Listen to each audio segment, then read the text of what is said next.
আসসালামু আলাইকুম। বাংলাদেশের অত্যন্ত গুরুত্বপূর্ণ একটি গোয়েন্দা সংস্থা, যেটি প্রধানমন্ত্রীর কার্যালয়ের আওতাধীন এবং বাংলাদেশের যত গোয়েন্দা সংস্থা আছে সমস্ত গোয়েন্দা সংস্থার মধ্যে সবচেয়ে গুরুত্বপূর্ণ যে গোয়েন্দা সংস্থা, যেটি হচ্ছে আমাদের জাতীয় গোয়েন্দা সংস্থা, অর্থাৎ ন্যাশনাল সিকিউরিটি ইন্টেলিজেন্স, সংক্ষেপে আমরা যেটিকে জানি এনএসআই। তো সেই এনএসআইয়ের সার্কুলার হয়েছে। আমরা যারা এই জাতীয় গোয়েন্দা সংস্থায় চাকরি করবার মানসিকতা পোষণ করছি, তাদের জন্য খুবই সুবর্ণ একটি সুযোগ এনএসআই যে চাকরিটি। তো আমি এই এনএসআই চাকরির প্রস্তুতি রিলেটেড আজকে একটা বিশেষ ক্লাস নিব। তো একটু আমি শেয়ার করে নিই। তো এই ক্লাসটি প্রত্যেকেই শেয়ার করে দিবেন, এটি প্রত্যেকের প্রতি আমার হাম্বল একটা রিকোয়েস্ট থাকবে। আমি নিজে একটু শেয়ার করে নিই।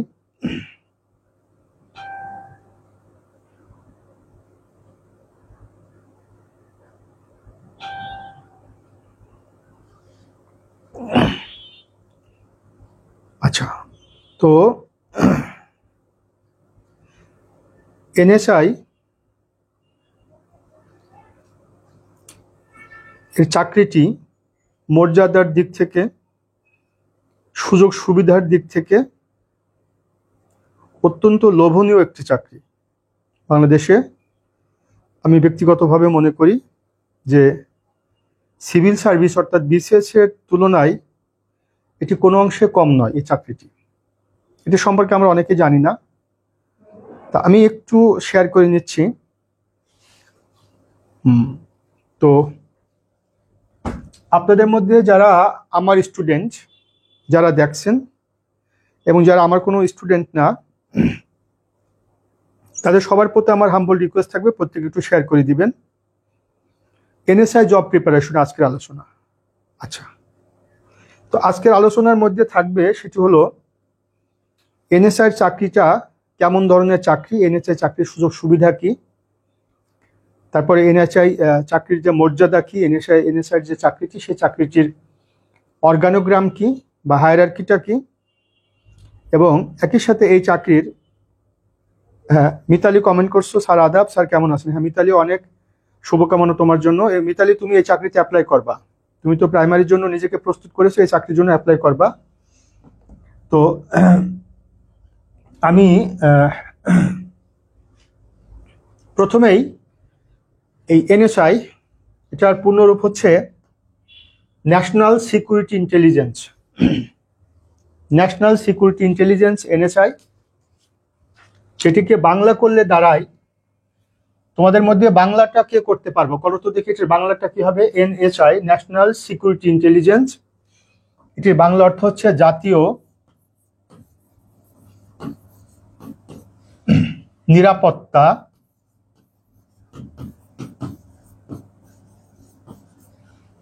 গোয়েন্দা।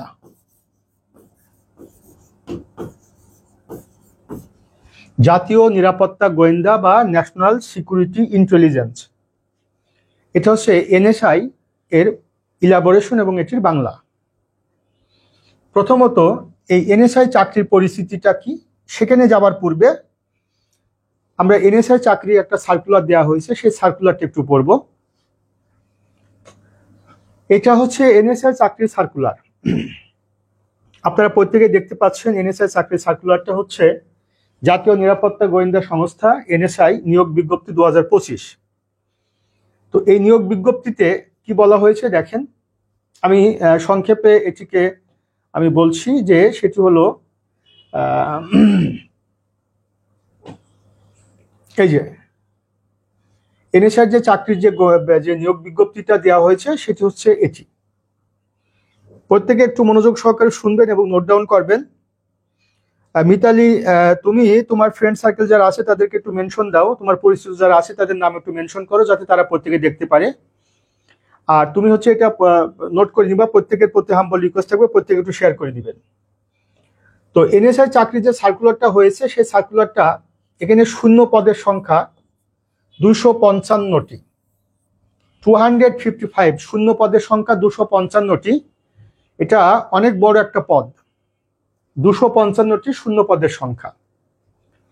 দ্বিতীয় কথা হচ্ছে যে এই চাকরির জন্য যারা ইন্টারেস্টেড ক্যান্ডিডেট তাদেরকে আবেদন করবার জন্য 6 এপ্রিল 2025 খ্রিস্টাব্দ অর্থাৎ আগামী মাসের 6 তারিখ থেকে এটার অ্যাপ্লিকেশন সাবমিট করা শুরু হবে, অ্যাপ্লিকেশন করা শুরু হবে।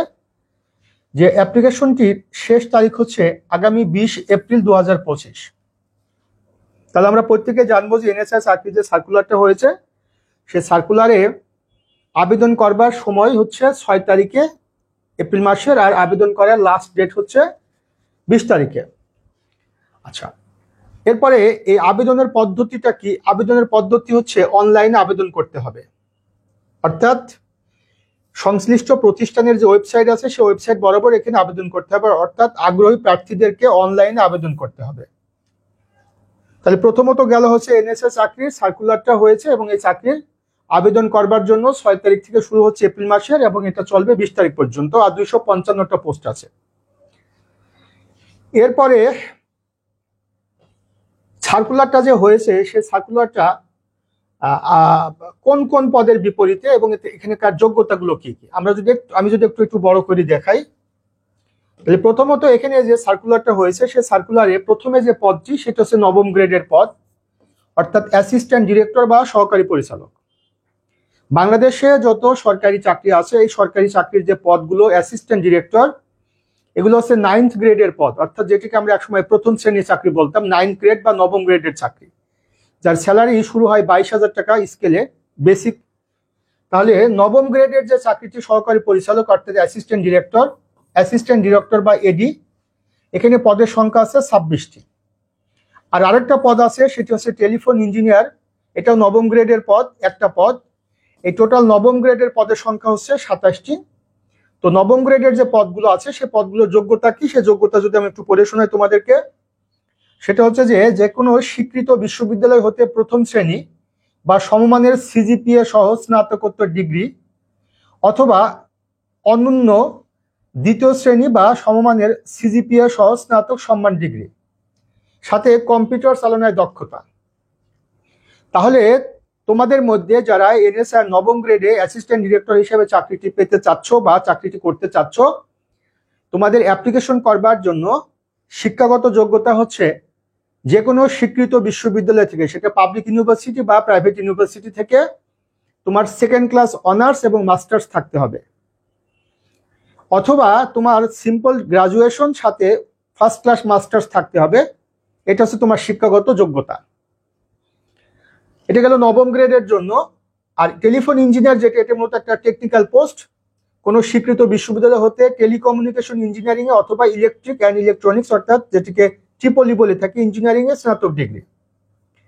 আর এ হচ্ছে 9ম গ্রেডের দুটা চাকরি এনএসআই যে সার্কুলারটা হয়েছে, অর্থাৎ অ্যাসিস্ট্যান্ট ডিরেক্টর এডি এবং একটা হচ্ছে টেলিফোন ইঞ্জিনিয়ার 9ম গ্রেডের। তাহলে 9ম গ্রেডের টোটাল 27টা পোস্ট, তার মধ্যে জেনারেল পোস্ট হচ্ছে 26টি অ্যাসিস্ট্যান্ট ডিরেক্টর আর টেকনিক্যাল পোস্ট হচ্ছে একটা। এটা হচ্ছে শিক্ষাগত যোগ্যতা। কোন কোন জেলার প্রার্থীরা আবেদন করতে পারবে? সকল জেলা। এবারে যে সার্কুলারটা হয়েছে বাংলাদেশের 64টা জেলার প্রার্থীরা আবেদন করতে পারবে। একটা সময় হয়তো এনএসআই সার্কুলারে উল্লেখ করা থাকতো যে এই জেলার প্রার্থীরা আবেদন করতে পারবে, এবারে সার্কুলারে প্রত্যেকটা জেলার প্রার্থীরা আবেদন করতে পারবে। প্লিজ প্রত্যেকে একটু কমেন্ট করবো আমাকে যে আমাকে শুনতে পাচ্ছ কিনা বা আমাকে ঠিক মতো দেখতে পাচ্ছ কিনা, একটু কমেন্ট করে আমাকে জানাও। দ্বিতীয় কথা হচ্ছে যে এরপরে আসে 10ম গ্রেডের মানে 10th গ্রেড। এই 10th গ্রেডে 17টা পোস্ট আছে, 10 গ্রেডে 17টা পোস্ট আছে, এটাকে বলা হচ্ছে ফিল্ড অফিসার। 10 গ্রেডে 17টা পোস্ট আছে ফিল্ড অফিসার। এই পোস্টের জন্য কোনো স্বীকৃত বিশ্ববিদ্যালয় হতে দ্বিতীয় শ্রেণীর স্নাতক বা সমমানের ডিগ্রি, কম্পিউটার চালানোর দক্ষতা থাকতে হবে, উচ্চতা পুরুষের ক্ষেত্রে 5 ফুট 3 ইঞ্চি আর মহিলাদের ক্ষেত্রে 5 ফিট। অর্থাৎ এখানে কিছু শর্ত দেওয়া আছে, যেটা ফিল্ড অফিসার অর্থাৎ 10 গ্রেড। তাহলে 10 গ্রেডের পোস্ট কয়টা? সেটা হচ্ছে 17টা।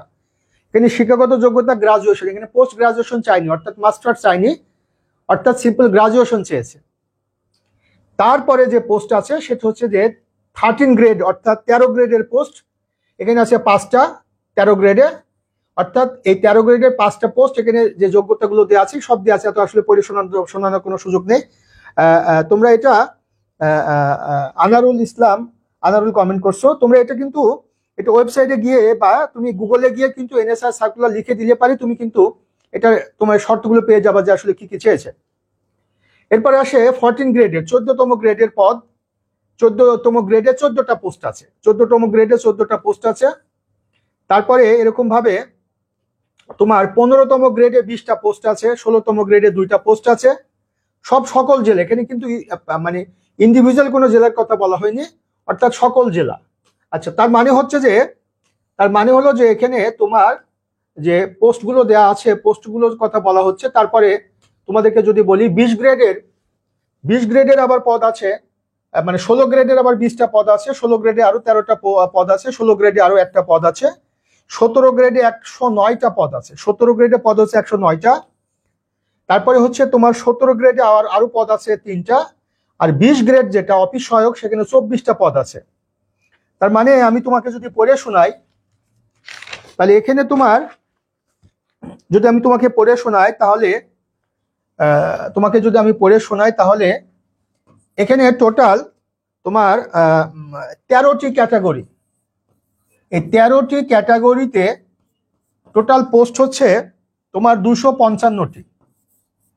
এই 255টি পদের বিপরীতে সার্কুলার দেওয়া হয়েছে, 255টি পদ এবং 13টি ক্যাটাগরি। প্রত্যেকে প্লিজ একটু শেয়ার করে দিবা।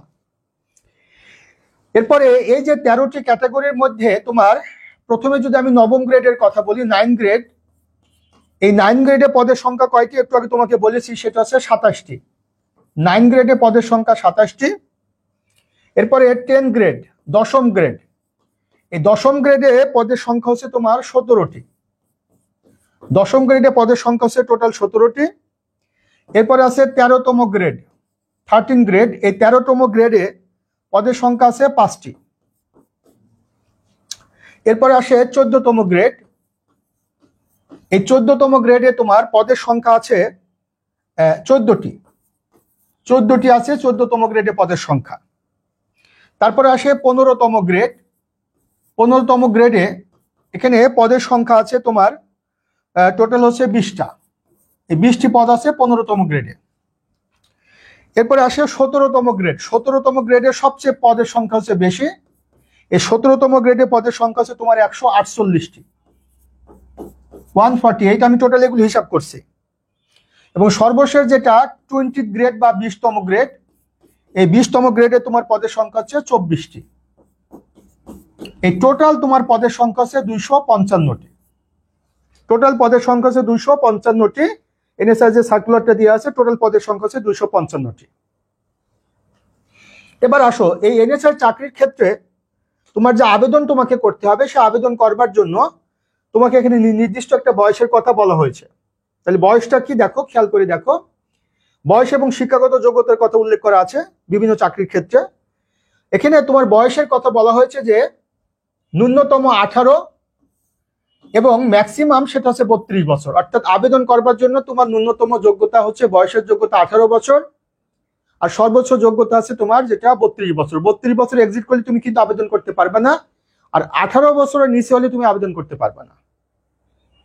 এরপর আসি, এই যে বয়সটা কাউন্ট হবে কবে থেকে, সেটা হচ্ছে 1 তারিখে, মার্চ মাসের 1 তারিখ। অর্থাৎ এই যে চলতি মাস যেটা মার্চ মাস, এই মার্চ মাসের 1 তারিখ থেকে যাদের বয়স, আবারও কথাটা বুঝে নাও, মার্চ মাসের 1 তারিখ থেকে বয়স কাউন্ট হবে। আবেদন করবার শুরু যে তারিখ থেকে, সে তারিখ থেকে যাদের বয়স 18 বছর তারা আবেদন করতে পারবে, আর যাদের বয়স 32 বছর পর্যন্ত তারা আবেদন করতে পারবে। অর্থাৎ 18 থেকে 32 বছর পর্যন্ত আবেদন করতে পারবে। এটা হচ্ছে তোমার বয়সের যোগ্যতা। এবার আসি শিক্ষাগত যোগ্যতার কথা বলছি। এরপরে তোমাদের যে আবেদন করতে হবে, সে আবেদনটা তোমাকে এখানে বলা আছে যে কত টাকা দিয়ে তুমি আবেদন করবা। এখানে যে পোস্টগুলো কথা উল্লেখ করা আছে, সে পোস্ট অনুযায়ী তোমাকে আবেদন করতে হবে। প্রথম কথা, এখানে টোটাল প্রসিডিউর বলা আছে। আমি অনেক গুরুত্বপূর্ণ কথা বলবো তোমাদেরকে, তাই এখানে সময় নষ্ট করবো না। এবং সকল জেলা বাংলাদেশের 64 ডিস্ট্রিক্ট থেকে প্রত্যেকে তোমরা আবেদন করতে পারবা। এক একটা চাকরির এক একটা যোগ্যতা। সর্বনিম্ন যোগ্যতা হচ্ছে ইন্টারমিডিয়েট পাস, তাহলে ইন্টারমিডিয়েট বা যেটাকে আমরা বলি উচ্চ মাধ্যমিক পাস, আর সর্বোচ্চ যোগ্যতা হচ্ছে মাস্টার্স পাস, অর্থাৎ 9 গ্রেড যে চাকরিগুলো, সে চাকরিগুলো হচ্ছে অনার্স মাস্টার্স, আর যেটা 10 গ্রেড সেগুলো হচ্ছে অনার্স কিংবা গ্রাজুয়েশন। আর বাকি যে গ্রেডগুলো দেওয়া আছে সেই বাকি গ্রেডগুলো কোনগুলো গ্রাজুয়েশন, কোনগুলো আবার ইন্টারমিডিয়েট পাস, দ্যাট মিনস উচ্চ মাধ্যমিক পাস। তার মানে যারা তোমরা ন্যূনতম ইন্টারমিডিয়েট পাস করেছো, যারা তোমরা ন্যূনতম ইন্টারমিডিয়েট কমপ্লিট করেছো অর্থাৎ উচ্চ মাধ্যমিক পাস করেছো, তোমরা এনএসআই চাকরিতে আসতে পারবা। প্রত্যেকের ব্যাপারটা ক্লিয়ার কিনা একটু আমাকে কমেন্ট করে জানাবা যে প্রত্যেকের বিষয়গুলো ক্লিয়ার কিনা। তাহলে আমি তোমাদেরকে আবেদন করবার জন্য যে প্রসিডিউর সেটা হচ্ছে ওয়েবসাইটে আবেদন করতে হবে। আবেদন করার শুরু তারিখ হচ্ছে 6 এপ্রিল, একটু আগে তোমাদেরকে বলেছি, আবারও আমি তোমাদেরকে বলছি, আবেদন করবার যে শুরু তারিখটা সেটা হচ্ছে 6 এপ্রিল, 6 এপ্রিল 2025, এটা হচ্ছে শুরু তারিখ। আর শেষ তারিখটা হচ্ছে তোমার কবে, 20 এপ্রিল, এই 20 এপ্রিল 2025, অর্থাৎ এর পরে তুমি আবেদন করতে পারবে না, এর আগে তোমরা আবেদন করতে পারবে না এনএসআই চাকরির ক্ষেত্রে। তাহলে মোটামুটি তোমাদেরকে আমি ক্লিয়ার করে দিলাম। এবার আসি এনএসআই চাকরির যে সার্কুলারটা। আচ্ছা জি স্যার ক্লিয়ার, মিতালি ক্লিয়ার, প্রত্যেকে একটু শেয়ার করে দিবা। এখন আসো এনএসআই চাকরির যে সার্কুলারটা, সেই সার্কুলার অনুযায়ী আমি তোমাদেরকে পদের সংখ্যা ক্লিয়ার করে দিয়েছি যে কোন ক্যাটাগরিতে কোন গ্রেডে কয়টা পোস্ট আছে প্রথমত। দ্বিতীয়ত হচ্ছে বাংলাদেশের সকল জেলা, তার মানে বাংলাদেশের যারা নাগরিক তারা কিন্তু এনএসআই চাকরি যে 255টা পোস্ট আছে, 255টা পোস্টে কে কোন পোস্টে ইন্টারেস্টেড, কে অ্যাসিস্ট্যান্ট ডিরেক্টর, কে ফিল্ড অফিসার, বা কে কোন পদে যেতে চাও, সার্কুলারে এখানে তোমার শিক্ষাগত যোগ্যতা এখানে মেনশন করা আছে। এই কন্ডিশন যে ফুলফিল করবা, এই রিকোয়ারমেন্ট যে ফুলফিল করবা, সে এই চাকরিতে আসতে পারবা। এরপরে আসি এনএসআই চাকরি সম্পর্কিত তোমাদেরকে যেটা সার্কুলার সম্পর্কে, এটা তোমাদেরকে আমি ক্লিয়ার করে দিলাম। এনএসআই চাকরি সার্কুলার সম্পর্কে তোমাদেরকে ক্লিয়ার করে দিলাম। আনারুল ইসলাম, আনারুল কমেন্ট করছো যে ক্লিয়ার স্যার, ওকে ফাইন। এবার আসি এই চাকরির প্রস্তুতি আমাদেরকে কিভাবে নিতে হবে, বা এই চাকরি সংক্রান্ত আমাদের এবার বিস্তারিত তথ্য এখন তোমাদেরকে আমি ক্লিয়ার করছি। প্রথমত এনএসআই, এনএসআই যে চাকরিটি, সেই চাকরিটির সুযোগ সুবিধা বলি বা তার মর্যাদা বলি। এনএসআই, তোমরা অনেকেই এনএসআই চাকরি সম্পর্কে তোমাদের অনেকেই আইডিয়াটা নেই। প্রথমত আগে জেনেছো ন্যাশনাল সিকিউরিটি ইন্টেলিজেন্স, অর্থাৎ জাতীয় নিরাপত্তা গোয়েন্দা। যে গোয়েন্দার নামের প্রথমে আছে জাতীয় অর্থাৎ ন্যাশনাল, তাহলে বুঝতে পারছো বাংলাদেশের যত গোয়েন্দা সংস্থা আছে সেটি মিনিস্ট্রি অফ ডিফেন্সের আন্ডারে, কিংবা সেটি বাংলাদেশ সেনাবাহিনী বা ল্যান্ড ফোর্স বা আর্মির আন্ডারে, নেভির আন্ডারে, এয়ারফোর্সের আন্ডারে, কিংবা বাংলাদেশ র্যাব ফোর্সেসের আন্ডারে, বা পুলিশের অধীনে যে গোয়েন্দা সংস্থাগুলো আছে, সমস্ত গোয়েন্দা সংস্থাগুলোর মধ্যে শীর্ষ গোয়েন্দা সংস্থা, সবচেয়ে গুরুত্বপূর্ণ গোয়েন্দা সংস্থা, সেটা হচ্ছে জাতীয় নিরাপত্তা গোয়েন্দা অর্থাৎ ন্যাশনাল সিকিউরিটি ইন্টেলিজেন্স। কেননা এই গোয়েন্দা সংস্থাটা সম্পূর্ণরূপে পরিচালিত হয় বাংলাদেশের হেড অফ গভর্নমেন্টের কার্যালয় থেকে। তাহলে বাংলাদেশের হেড অফ গভর্নমেন্টকে এর আগে তোমাদেরকে বুঝাইছি, বলো কমেন্ট করো তো, বাংলাদেশের সরকার প্রধানকে আমরা কি বলি? বাংলাদেশের সরকার প্রধানের কার্যালয়ের আওতাধীন। হোসেন রুবেল কমেন্ট করছো ক্লিয়ার স্যার। এখন একটু আমাকে বলো যে বাংলাদেশের সরকার প্রধান, এই সরকার প্রধানকে আমরা কি বলি? সরকার প্রধানকে আমরা বলি প্রধানমন্ত্রী অর্থাৎ পিএম। এই যে পিএম যেটি প্রধানমন্ত্রী, বা এই মুহূর্তে কে আছে? এই মুহূর্তে আছে চিফ অ্যাডভাইজার। চিফ অ্যাডভাইজার এই মুহূর্তে আছে চিফ অ্যাডভাইজার। তাহলে আমাদের যে মাননীয় চিফ অ্যাডভাইজার কিংবা মাননীয় প্রধানমন্ত্রী, এর কার্যালয়ের অধীনে এই গোয়েন্দা সংস্থাটি পরিচালিত হয়। তাহলে তোমাদেরকে কিন্তু এনএসআই চাকরিতে ভাইবা বোর্ডে প্রশ্নটি করতে পারে, বা তোমরা যে তোমাদের জেনে রাখতে হবে যে জাতীয় নিরাপত্তা গোয়েন্দা এটি কোন মিনিস্ট্রির আন্ডারে? এটি কোনো মিনিস্ট্রির আন্ডারে না, এটা একটা অফিসের আন্ডারে। এই অফিসটি কার? মাননীয় প্রধানমন্ত্রী, এই মুহূর্তে মাননীয় প্রধান উপদেষ্টা।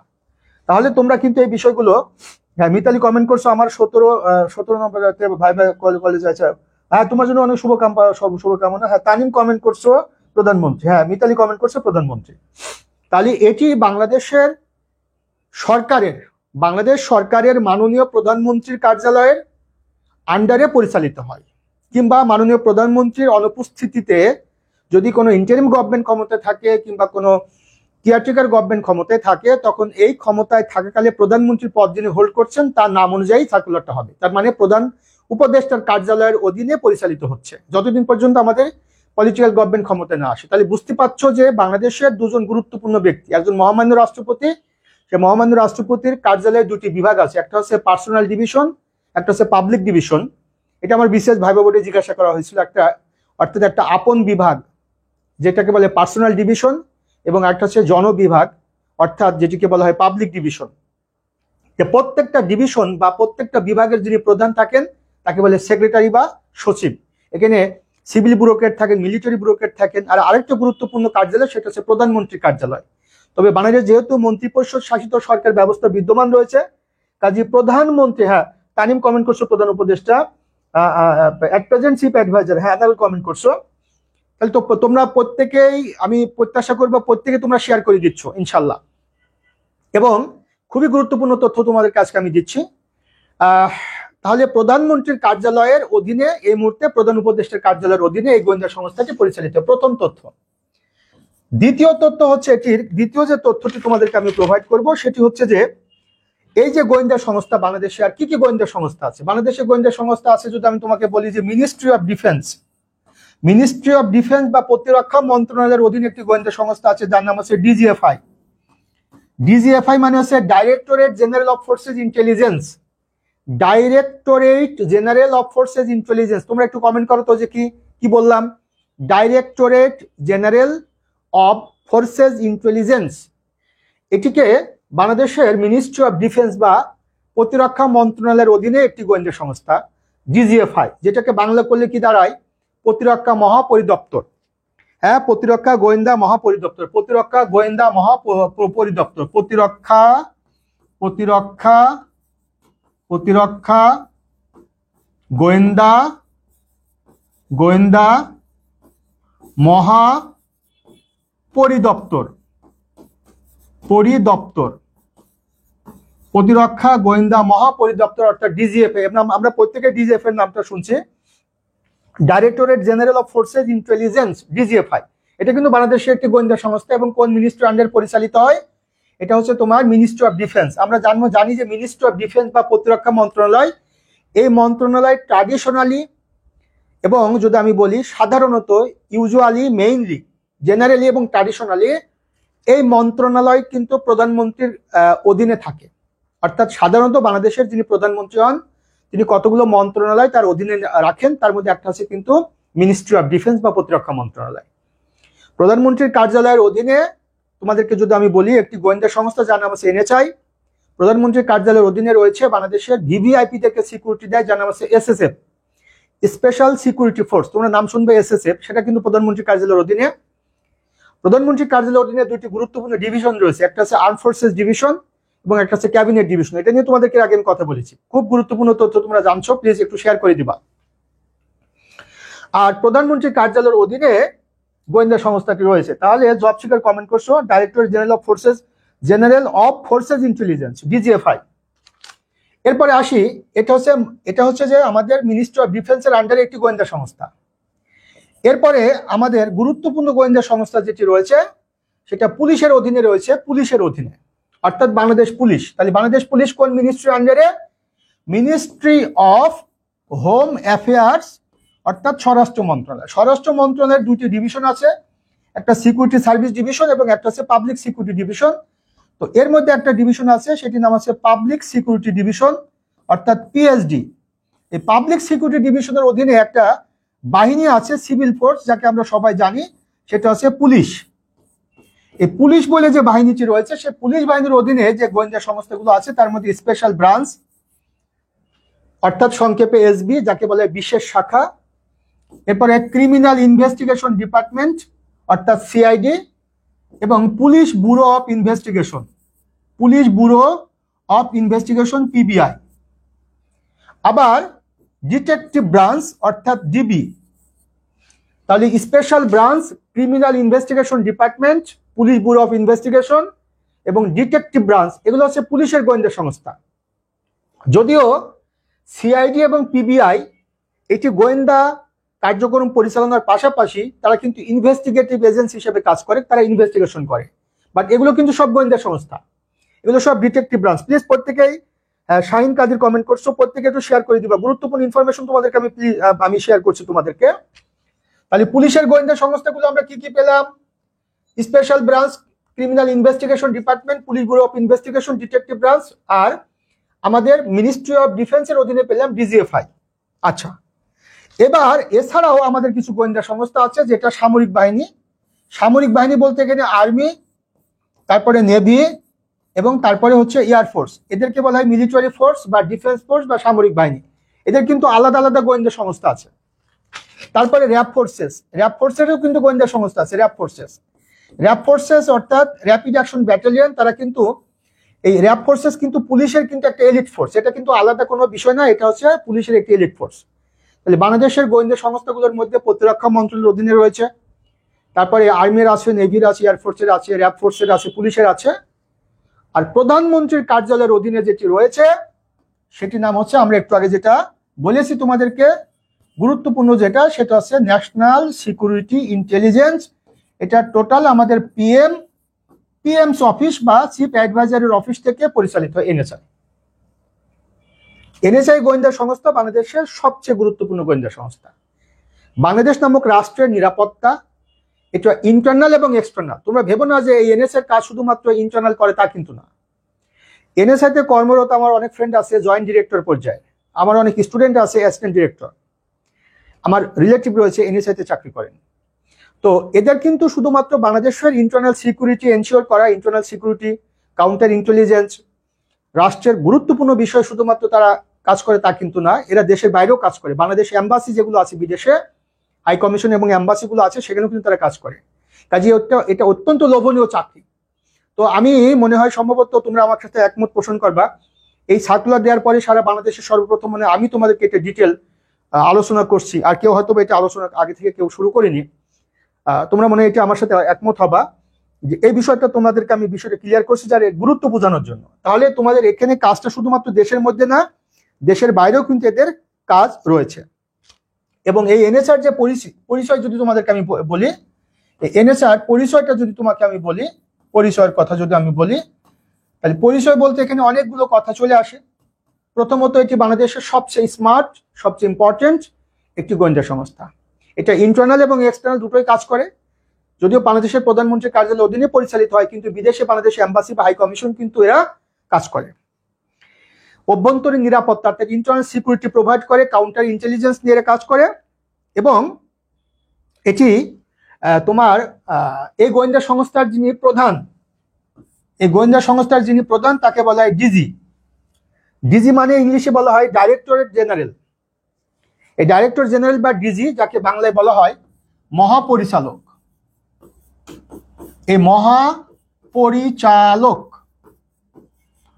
এনএসআর যিনি প্রধান, প্রত্যেকে একটু কমেন্ট করো, এনএসআর যিনি প্রধান সে পদের নাম হচ্ছে ডাইরেক্টরেট, মানে ডাইরেক্টর জেনারেল বা ডিরেক্টর জেনারেল, বাংলায় বলা হয় মহাপরিচালক। তার স্ট্যাটাস বা ডিগনিটি হচ্ছে বাংলাদেশ আর্মির নর্মালি, ইউজুয়ালি, জেনারেলি, মেইনলি এবং ট্র্যাডিশনালি বাংলাদেশ আর্মির একজন 2 স্টার জেনারেল। তো 2 স্টার জেনারেল মানে তোমরা অনেকে জানো যে মেজর জেনারেল। বাংলাদেশ আর্মির একজন মেজর জেনারেল সমপর্যায়ের একজন কর্মকর্তা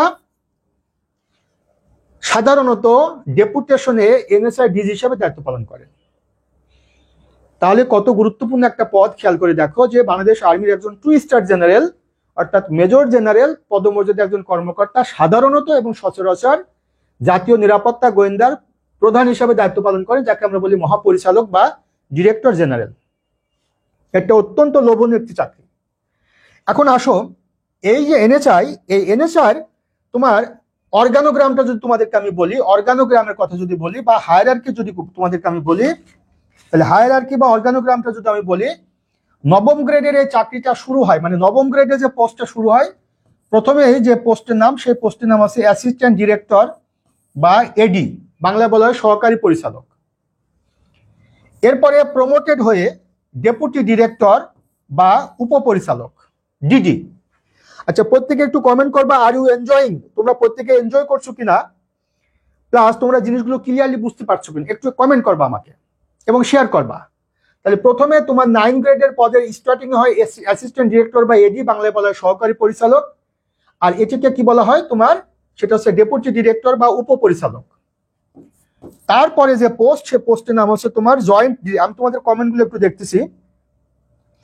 হ্যাঁ, তারপরে পদ হচ্ছে জয়েন্ট ডিরেক্টর। জয়েন্ট ডিরেক্টর মানে হচ্ছে যুগ্ম পরিচালক, জয়েন্ট ডিরেক্টর যুগ্ম পরিচালক। এরপরে যে পদটা, সে পদের নাম হচ্ছে assistant additional director, additional director. তারপরে তুমি প্রমোটেড হয়ে তুমি কি হবে, ডিরেক্টর। অ্যাডিশনাল ডিরেক্টরের পরে তুমি কি হবে, ডিরেক্টর। হ্যাঁ, মোহাম্মদ আলামিন কমেন্ট করছো এনজয়িং, তানিম কমেন্ট করছো, আচ্ছা জব সিকার কমেন্ট করছো, বুঝতে পারছি, ভেরি গুড। তোমাদের জন্য অনেক গুরুত্বপূর্ণ তথ্য আমি দিচ্ছি। এরপরে হচ্ছে তোমার ডিরেক্টর। ডিরেক্টরের পরে তোমার সর্বশেষ যে পদটি, সেটা হচ্ছে ডিজি বা ডিরেক্টর জেনারেল। তাহলে তোমাদের এনএসআই তে যারা মাস্টার্স কমপ্লিট করেছো, অনার্স কমপ্লিট করেছো এবং মাস্টার্স কমপ্লিট করেছো, তারা যদি এনএসআই এর চাকরিতে আসতে চাও, তাহলে তোমরা 9 গ্রেডে অ্যাপ্লাই করবা। 9 গ্রেড, অন্যান্য গ্রেডও তুমি অ্যাপ্লাই করতে পারো, 10 গ্রেডে অ্যাপ্লাই করতে পারো। 9 গ্রেডে, 9 গ্রেডে তুমি প্রথমে জয়েন করবে অ্যাসিস্ট্যান্ট ডিরেক্টর, বাংলায় বলে সহকারী পরিচালক। তারপরে যেটা ডেপুটি ডিরেক্টর, বাংলায় বলে উপপরিচালক। তারপরে জয়েন্ট ডিরেক্টর মানে যুগ্ম পরিচালক। আমার কিছু ফ্রেন্ড আছে যারা জয়েন্ট ডিরেক্টর পদে চাকরি করতেছেন। এরপরে অ্যাডিশনাল ডিরেক্টর মানে অতিরিক্ত পরিচালক। এরপরে হচ্ছে তোমার ডিরেক্টর মানে পরিচালক। এরপরে হচ্ছে ডিরেক্টর জেনারেল মানে মহাপরিচালক। এখন যদি এটার স্ট্যাটাস বা ডিগনিটির কথা আমি সিভিল অ্যাডমিনিস্ট্রেশনের সাথে যদি আমি কম্পেয়ার করি, তাহলে তোমরা জানো যে সিভিল অ্যাডমিনিস্ট্রেশন, ইনফ্যাক্ট বিশেষ প্রশাসন ক্যাডারের যেটা এন্ট্রি লেভেল সেন্ট্রাল অ্যাডমিনিস্ট্রেশনে, সেটা হচ্ছে অ্যাসিস্ট্যান্ট সেক্রেটারি বা সহকারী সচিব। ঠিক এটার সাথে আমি তোমাকে মিলিয়ে দিচ্ছি, এটার সাথে আমি তোমাদেরকে মিলিয়ে দিচ্ছি। এই জিনিসটাকে যদি আমি সিভিল অ্যাডমিনিস্ট্রেশনে নিয়ে যাই, তাহলে প্রথমে আমরা বলবো সেটা হচ্ছে অ্যাসিস্ট্যান্ট সেক্রেটারি, অর্থাৎ তোমাকে যদি আমি বলি এডি সমান সমান অ্যাসিস্ট্যান্ট সেক্রেটারি। তারপরে ডিডি মানে ডেপুটি ডিরেক্টর সমান সমান সিনিয়র অ্যাসিস্ট্যান্ট সেক্রেটারি। তারপরে তোমার জয়েন্ট ডিরেক্টর, তার মানে হচ্ছে ডেপুটি সেক্রেটারি বা ডিএস। এরপরে অ্যাডিশনাল ডিরেক্টর সিভিল অ্যাডমিনিস্ট্রেশনে, এটিকে বলা হয় জয়েন্ট সেক্রেটারি। তারপরে তোমার ডিরেক্টর, এই ডিরেক্টর মানে সিভিল অ্যাডমিনিস্ট্রেশনে, এটিকে বলা হচ্ছে অ্যাডিশনাল সেক্রেটারি, অ্যাডিশনাল সেক্রেটারি। এরপরে সর্বশেষ যে পদ আছে ডিজি, এটা সিভিল অ্যাডমিনিস্ট্রেশনে, এটিকে বলা হয় সেক্রেটারি। তাহলে নর্মালি মনে রাখবা, ওয়ারেন্ট অফ প্রেসিডেন্স অনুযায়ী বাংলাদেশ আর্মির মেজর জেনারেল সমপর্যায়ের যে পদগুলো আছে অন্যান্য বাহিনীতে, নেভি এবং এয়ারফোর্সে, সিভিল অ্যাডমিনিস্ট্রেশনে এই পদটি হচ্ছে ওয়ারেন্ট অফ প্রেসিডেন্স অনুযায়ী সেক্রেটারি, অর্থাৎ সচিব সমান সমান মেজর জেনারেল। মেজর জেনারেল পরে কি আছে, লেফটেন্যান্ট জেনারেল।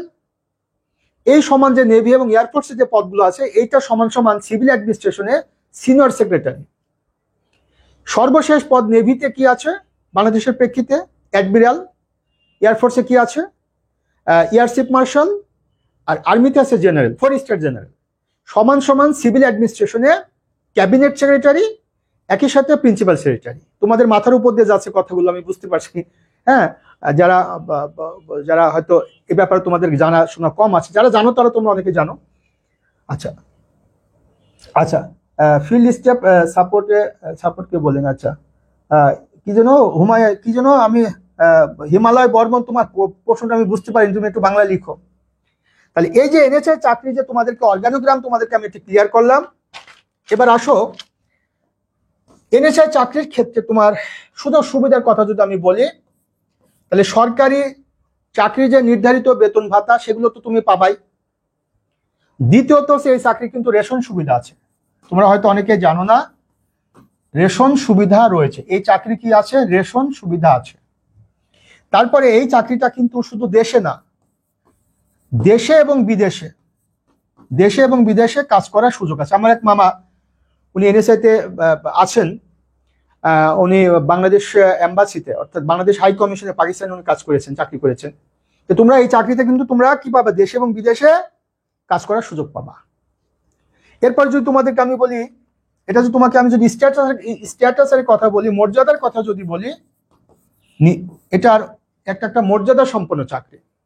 সর্বোপরি যদি তোমাকে এই চাকরির কথা আমি বলি, তাহলে সুযোগ সুবিধা, মর্যাদা, দেশে বিদেশে কাজ করার একটা সুযোগ, রেশন সুবিধা। আর প্রধানমন্ত্রীর কার্যালয় বাংলাদেশের প্রেক্ষাপটে যদিও তিনি মানে আমাদের চিফ অফ এক্সিকিউটিভ মহামান্য রাষ্ট্রপতি, কিন্তু প্রকৃত পক্ষে বাংলাদেশের যে নির্বাহী ক্ষমতা এটি ভোগ করেন বা চর্চা করেন প্রধানমন্ত্রী। কাজে প্রধানমন্ত্রীর কার্যালয়ের অধীনে চাকরিটি এটা অত্যন্ত, পোস্টিং কোথায় হয়, হ্যাঁ পোস্টিং কোথায় হয়, পোস্টিং তোমার ডিস্ট্রিক্ট লেভেলে হতে পারে, পোস্টিং তোমার ডিস্ট্রিক্ট লেভেলে হতে পারে। আমি যতটুকু জানি পোস্টিং লেভেলে, পোস্টিংটা তোমার ডিস্ট্রিক্ট লেভেলে সর্বোচ্চ অফিসার যেটি খুব সম্ভবত অ্যাডিশনাল ডিরেক্টর, আমার যদি ভুল না হয়, আমি এটা অ্যাকুরেট বলতে পারবো না, অ্যাসিস্ট্যান্ট অ্যাডিশনাল ডিরেক্টর, এটা ডিস্ট্রিক্ট লেভেলে সর্বোচ্চ অফিসার সম্ভবত। ডিস্ট্রিক্ট লেভেলে পোস্টিং হবে, ডিভিশনাল লেভেলে পোস্টিং হবে, হেডকোয়ার্টার্সে পোস্টিং হবে, তারপরে তোমার বিদেশে বাংলাদেশে এম্বাসি বা হাই কমিশনে পোস্টিং হবে। হিমালয় তুমি একটু আমাকে নিশ্চিত করো যে তুমি জিনিসটা পেয়েছো কিনা, তোমার মেসেজটা তুমি পেয়েছো কিনা। এবং আদার্স, এবং আরো অনেক মর্যাদা রয়েছে, অনেক মর্যাদা রয়েছে। আরেকটা গুরুত্বপূর্ণ মেসেজ হচ্ছে, যেহেতু এই সময় সার্কুলারটি হচ্ছে, এটা তো সত্য কথা, এই সময় যেহেতু সার্কুলারটি হচ্ছে, এখন যেহেতু পলিটিক্যাল গভর্নমেন্ট ক্ষমতায় নেই, ইন্টারিম গভর্নমেন্ট, তো মোটামুটি ইন্টারিম গভর্নমেন্টের আমলে মোটামুটি এটা নিয়োগ হয়ে যাবে। তার মানে ধরে নিতে পারো এটা শতভাগ, আমার বিশ্বাস বা আমাদের ধারণা, শতভাগ এটা ফেয়ার সিলেকশন হবে। অর্থাৎ মোটামুটি যারা যোগ্য প্রার্থী, যারা পরীক্ষা ভালো করবা, হ্যাঁ তারা কিন্তু এই চাকরিটি পেয়ে যাবে ইনশাল্লাহ। কাজেই তোমরা 255টা পোস্ট, হ্যাঁ 255টা পোস্ট, এটা আমি যেটা মনে করি, এটা নিয়োগ প্রক্রিয়াটা অত্যন্ত স্বচ্ছ হবে, যেহেতু পলিটিক্যাল গভর্নমেন্ট এখন ক্ষমতায় নেই। কাজেই এখন তোমরা কিন্তু প্রত্যেকে এই চাকরিতে আবেদন করবা যারা ইন্টারেস্টেড। এবার আসি, হ্যাঁ আমার মামাও আছেন, আচ্ছা আচ্ছা আচ্ছা, মিতালি মন্ডল, হ্যাঁ হ্যাঁ আচ্ছা আচ্ছা ঠিক আছে, থ্যাংক ইউ মিতালি। এখন আসি এই চাকরির ক্ষেত্রে আমাদের নিয়োগ প্রক্রিয়াটা কিভাবে হবে, অর্থাৎ পরীক্ষাটা কিভাবে, 3 ধাপে 4 ধাপে পরীক্ষাটা হবে, মূলত 3 ধাপে পরীক্ষাটি হবে। তোমাদেরকে আমি একটু ক্লিয়ার করে দিচ্ছি। প্রথমে তোমাদের যে পরীক্ষাটা হবে সেটা হচ্ছে যে পরীক্ষা পদ্ধতি।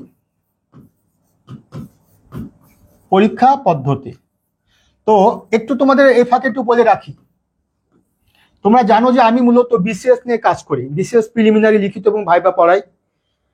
এবং তোমাদেরকে আগে আমি বলেছি যে আমার এই যে প্ল্যাটফর্ম, বাংলাদেশে যত চাকরি আছে, অলমোস্ট গভর্নমেন্ট যে চাকরিগুলো আছে, প্রতিটা চাকরির একটা বিশ্বস্ত, এবং এটি একটা বিশ্বস্ত একটা প্ল্যাটফর্ম হিসাবে আমি আমার এই প্রতিষ্ঠানটাকে আমি দাঁড় করাতে চাচ্ছি, মিলিয়নস বিসিএস কেয়ার নামে।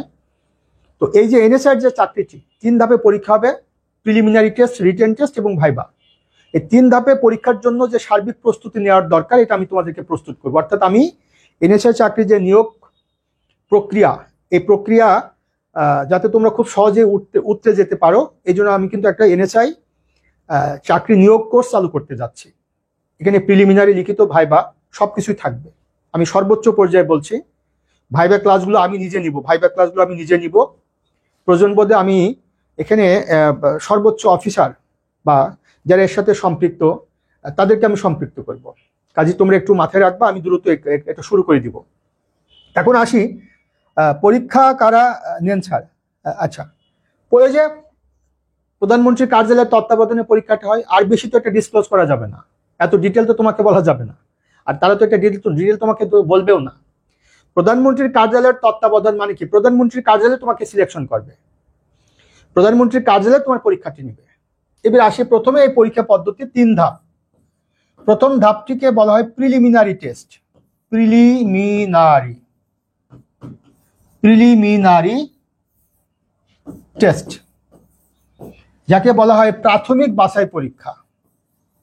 যত অ্যাপ্লিক্যান্ট পরীক্ষা দিবা, প্রাথমিক বাছাই পরীক্ষা, যত অ্যাপ্লিক্যান্ট পরীক্ষা দিবা এই চাকরিটি পেতে চাও, তাদের প্রত্যেকে কিন্তু এই পরীক্ষায় পার্টিসিপেট করতে হবে। প্রাথমিক বাছাই পরীক্ষা বা প্রিলিমিনারি টেস্ট, যেটা বিসিএস এর মতো। খুব ভালো হবে স্যার, হ্যাঁ আমি এটা দ্রুত শুরু করে দিব। তোমরা কে কে ইন্টারেস্টেড আমাকে মেসেঞ্জারে, আমার যে পেজের মেসেঞ্জার, সেই মেসেঞ্জারে আমাকে জানাবা। প্লাস আমার যে ফোন নম্বর আছে 01712282980, এই নম্বরে তোমরা আমার সাথে কমিউনিকেট করবা। প্লাস আমার যে মিলনস বিসিএস কেয়ার, আমার যে পেজে আছো তোমরা, এই পেজের মেসেঞ্জার আমাকে একটু নক দিবা, কারা কারা ইন্টারেস্টেড। আমি একটা বিশেষ ডিসকাউন্টে, বিশেষ একটা অফারে কোর্সটা আমি শুরু করে দিব। অর্থাৎ আজকের সেমিনারের পর থেকে আমি এটা শুরু করে দিব। তাহলে এখানে পরীক্ষা পদ্ধতিটা কি? পরীক্ষা পদ্ধতি আমি আবার বলছি, যারা ন্যূনতম ইন্টারমিডিয়েট পাস, যাদের বয়স 18 বছর, ন্যূনতম ইন্টারমিডিয়েট পাস অর্থাৎ উচ্চ মাধ্যমিক, তারপরে কি আমরা গ্রাজুয়েশন, তারপরে পোস্ট গ্রাজুয়েশন, প্রত্যেকে অ্যাপ্লাই করবা। তোমাদের আলাদা প্রস্তুতি নেওয়ার দরকার নেই। চাকরি যে প্রস্তুতি নিচ্ছ তার সাথে নতুন করে কি করবা, কিভাবে প্রস্তুতি নিবা, কোন বিষয়গুলোকে গুরুত্ব দিবা, এটা আমি দেখবো ইনশাল্লাহ।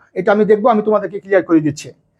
তাহলে প্রথমে প্রিলিমিনারি টেস্ট। এই প্রিলিমিনারি টেস্টে তোমাকে যে সাবজেক্টের পরীক্ষাগুলো হবে, তোমাদেরকে আমি এই মুহূর্তে এই নম্বর বন্টনটা একটা প্লাস মাইনাস হতে পারে, তারপরে তোমাদেরকে আমি বলে দিচ্ছি প্রিলিমিনারি টেস্ট যেটা, সেই প্রিলিমিনারি টেস্টটা তোমার নবম গ্রেডের, দশম গ্রেডের জন্য একরকম হবে, আর বাকি যেগুলো আছে সেগুলোর জন্য আরেক রকম হবে, কিন্তু সাবজেক্ট মূলত সব ঠিকই থাকবে।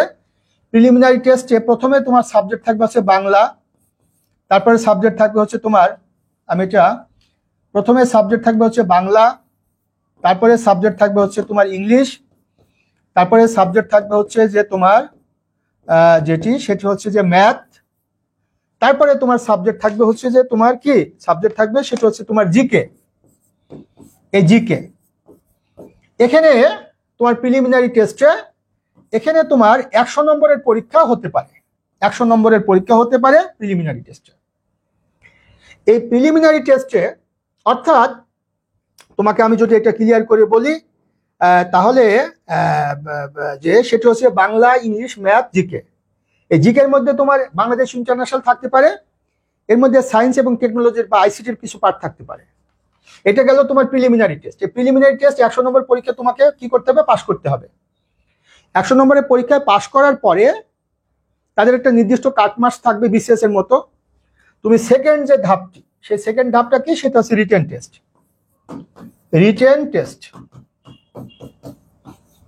এই রিটেন টেস্ট যেটিকে বলা হয় লিখিত পরীক্ষা। আমি আবারও বলছি, যেহেতু নিয়োগটা এখন অন্তর্বর্তীকালীন সরকারের আমলে হবে, এটা অনেকটা ফেয়ার হবে। লিখিত পরীক্ষা, ওই লিখিত পরীক্ষা একই রকম থাকবে, সাবজেক্ট একই রকম থাকবে, অর্থাৎ বাংলা, ইংলিশ, এরপরে হলো তোমার ম্যাথ, এরপরে হলো তোমার জিকে, লিখিত পরীক্ষা। এখন এই লিখিত পরীক্ষার টোটালটা এটা তোমার 70 নম্বর থাকবে নাকি তোমার 35 নম্বর থাকবে, এটা আমি এই মুহূর্তে অ্যাকুরেটলি বলতে পারছি না, অর্থাৎ এই মুহূর্তে তথ্যটা আমার কাছে নেই। এরপরে তোমার এই লিখিত পরীক্ষায় পাশ করার পরে তোমার আরেকটা পরীক্ষা থাকবে, 3 নম্বর যে পরীক্ষাটি, সেই পরীক্ষাটির নাম হচ্ছে ভাইবা, যাকে বলা হয় মৌখিক পরীক্ষা। এই মৌখিক পরীক্ষা বা ভাইবা, এখানে তোমার 30 নম্বর থাকতে পারে বা 15 নম্বর থাকতে পারে। তার মানে আমরা ওদিকে প্রিলিমিনারিতে কত পেয়েছি? প্রিলিমিনারি টেস্টে পেয়েছি তোমার 100, রিটেন টেস্টে কত পেলাম? 70 অথবা 30, 35, আর ভাইবা যেটা, এটা 30 অথবা 15।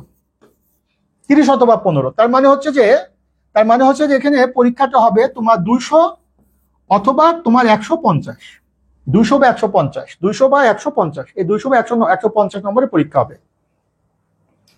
এবার আসো, মাঝখানে তোমাদের আরেকটা টেস্ট হবে, সেটা হচ্ছে তোমার যে ব্যবহারিক পরীক্ষা যেটিকে বলা হয়, অর্থাৎ তোমার মাঝখানে একটা পরীক্ষা হবে বা হতে পারে, যতটুকু আমার এই মুহূর্তে তথ্য আছে এটা। এখন আসো, এই চাকরিটা তোমাকে আমি এতক্ষণ ধরে লোভনীয় একটি চাকরির কথা বললাম, সুযোগ সুবিধার কথা বললাম। যেহেতু আমি এই চাকরির জন্য একটা স্পেশাল কোর্স চালু করতে যাচ্ছি, তাহলে সে চাকরির ক্ষেত্রে তোমাদেরকে আমি কয়ভাবে পড়াবো, অর্থাৎ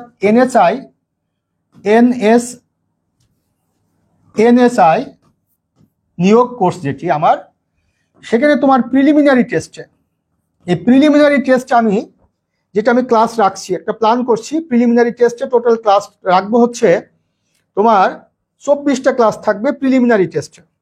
কি? বাংলা, ইংলিশ, তারপরে ম্যাথ, জিকে বলতে বাংলাদেশ ইন্টারন্যাশনাল এবং সায়েন্স এবং আইসিটি। এই টোটাল প্রিলিমিনারি টেস্টে এখানে আমি ক্লাস রাখছি, একটা প্যাটার্ন আমি করছি, সেটা হচ্ছে যে তোমার 24টা ক্লাস থাকবে।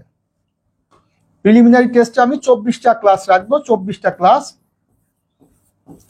ক্লাস, এবং এখানে আমি কোর্স ফিটা রাখছি 1530 টাকা।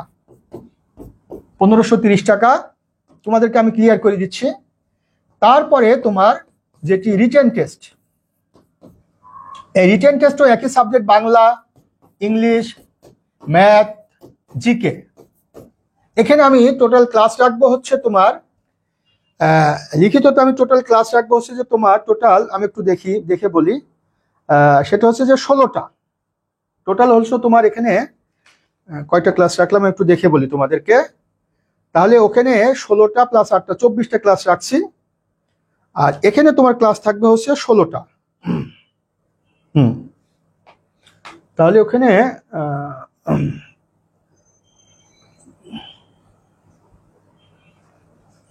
কয়টা ক্লাস রাখলাম ওখানে?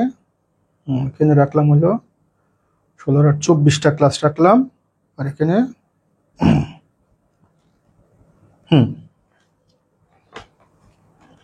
ক্লাস হচ্ছে 10টা। আচ্ছা, 2 আর 3 5 আর 3 8 আর 2 10টা, 3 আর 3 6 16টা। 16টা আর ওদিকে হচ্ছে তোমার 16 32 আর 40টা। আচ্ছা, এখানে তোমার ক্লাস আমি রাখতে চাচ্ছি সেটা হচ্ছে 16টা। এটা আপাতত একটা প্ল্যান করছে, এটা প্লাস মাইনাস হতে পারে। 16টা ক্লাস রাখছি, 16টা ক্লাস রাখছি। তাহলে 16 আর 24 হচ্ছে তোমার কয়টা? এখানে 16 আর 24টা আছে তোমার হচ্ছে তোমার যেটা সেটা হচ্ছে যে 30টা 40টা ক্লাস থাকছে, 40টা ক্লাস থাকছে। আর স্পেশালি আমি ভাইবা, এটা কিন্তু আমি তোমাকে একটু বলে রাখি, এটা প্লাস মাইনাস হতে পারে, এটা প্লাস অথবা মাইনাস হতে পারে। আমি একটা বুঝবো যে এই ক্লাসের সংখ্যা প্লাস অথবা মাইনাস এটা হতে পারে। এই লিখিতর জন্য আমি কোর্স ফিটা রাখছি সেটা হচ্ছে 850 টাকা, 810 টাকা। তোমরা একটু কথাটা বোঝার চেষ্টা করো। 810 টাকা আমি একটা প্রাথমিক একটা সিদ্ধান্ত রাখছি। এরপরে ভাইবা যেটি স্পেশাল, যেটা ভাইবা যেটা এই ভাইবাতে আমি অলমোস্ট আমি প্ল্যান করছি যে এটা অলমোস্ট আমি 9টা ক্লাস রাখবো, 9টা ক্লাস। এই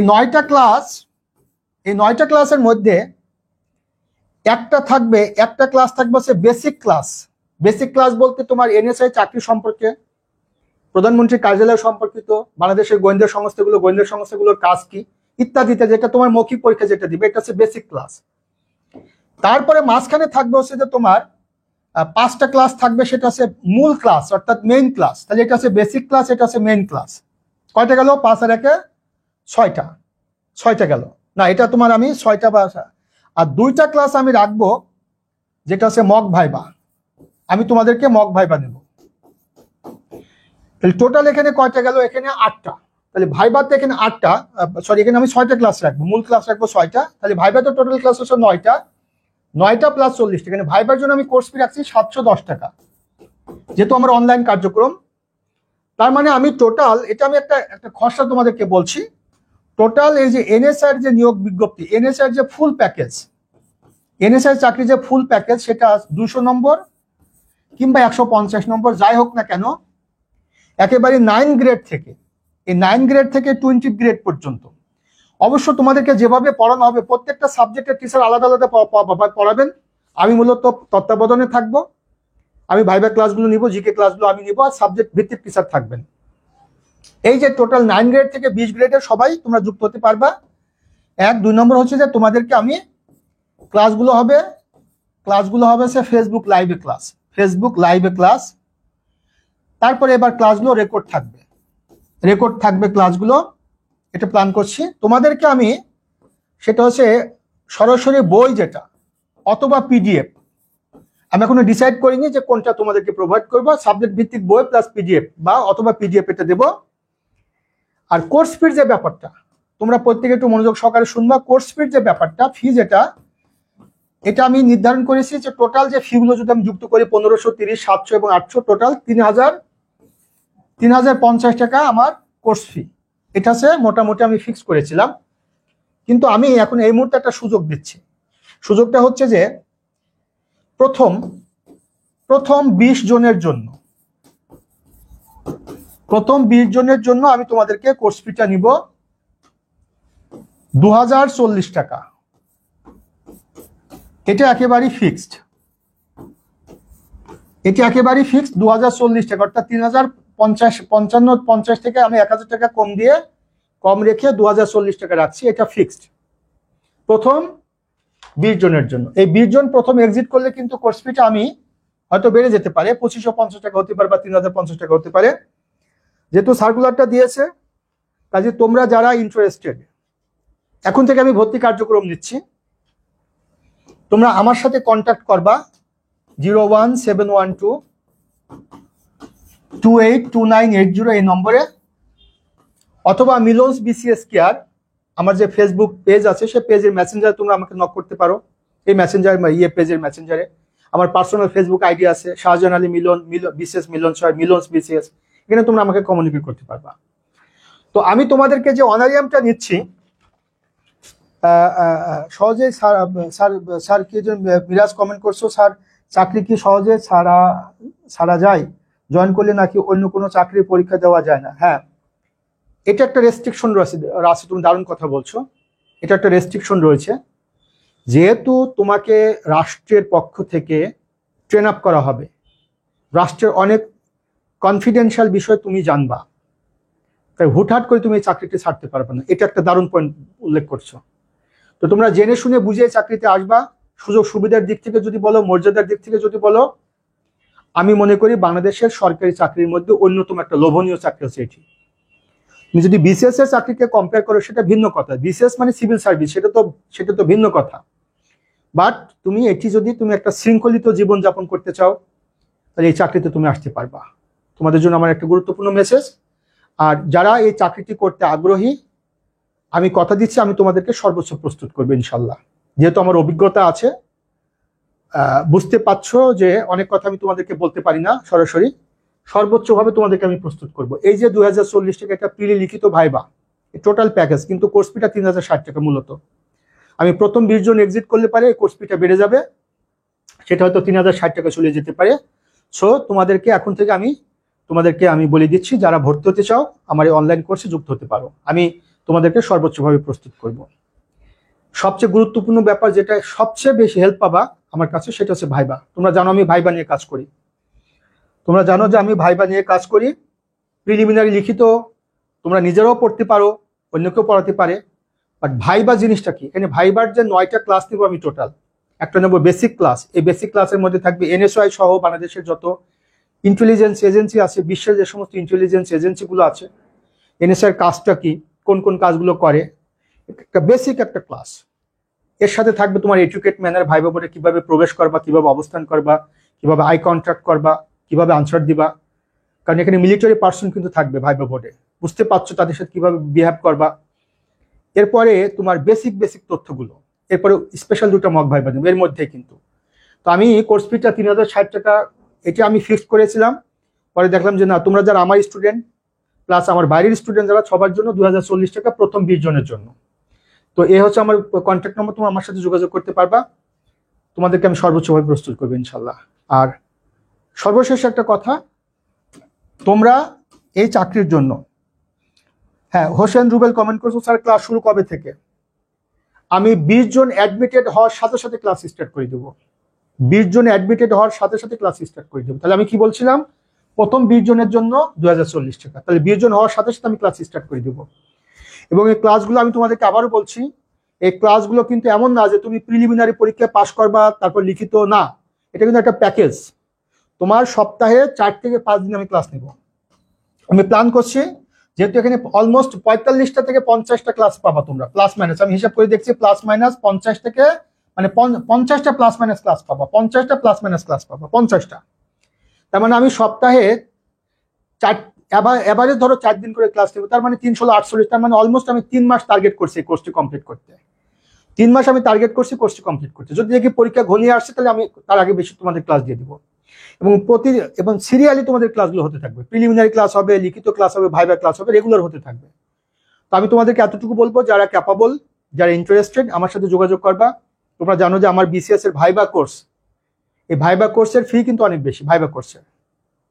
তো তারপর আমি বলছি যে তোমাদের জন্য এই সুযোগটা আমি করে দিচ্ছি, যেহেতু বাংলাদেশে প্রথম সম্ভবত আমি সার্কুলার দেওয়ার পর তোমাদের বিষয়টা ডিটেল তোমাদেরকে ক্লিয়ার করলাম, তাহলে বুঝতে পারছো এটা সম্পর্কে আমার অভিজ্ঞতা আছে, আমার সাথে যোগাযোগ করতে পারো। আর সবচেয়ে বড় কথা হচ্ছে যে তোমরা এই চাকরিটি পাওয়ার জন্য সর্বোচ্চ চেষ্টা করো, প্রত্যেকে সর্বোচ্চ চেষ্টা করো, যেহেতু এটা বাংলাদেশের সবাই আবেদনটি করতে পারবে, সকল জেলা, এটা কিন্তু পার্টিকুলার কোনো জেলা না।